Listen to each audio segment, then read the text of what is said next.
If you've been trying to figure out how to set up a local Evernote notebook, there's an important update you need to know right away.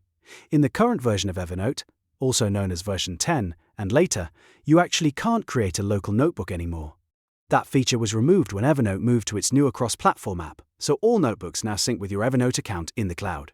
In this video, I'll show you what that means, what you can still do inside Evernote, and how to create a regular notebook the right way. If this video helps, make sure to hit like and subscribe for more quick software tutorials just like this one. Let's get into it.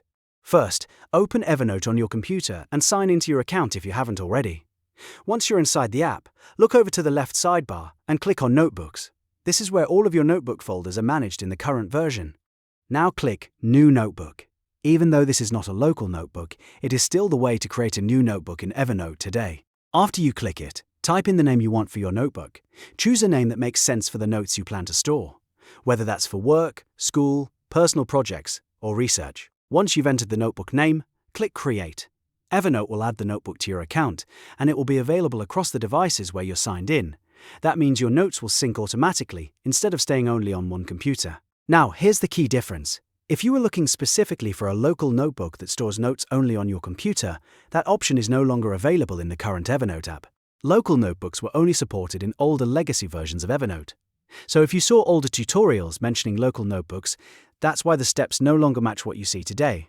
If your goal is privacy, organization, or offline use, you may still be able to work with Evernote notebooks while offline, but they're still tied to your Evernote notebooks rather than local-only storage. The main thing to remember is this. In Evernote v10 and later, you cannot set up a local notebook the old way. What you can do is create a new cloud-based notebook by going to Notebooks, selecting New Notebook, naming it, and clicking Create. That's the modern Evernote process. If you were searching for a local notebook because you wanted notes stored only on your device, you may want to check whether you are using an older legacy version of Evernote or consider a different note-taking app that supports local storage. And that's it. You now know the current reality of local notebooks in Evernote, and you also know how to create a notebook in the modern version. If this video saved you time, please hit the like button, subscribe for more helpful tutorials, and I'll see you in the next one.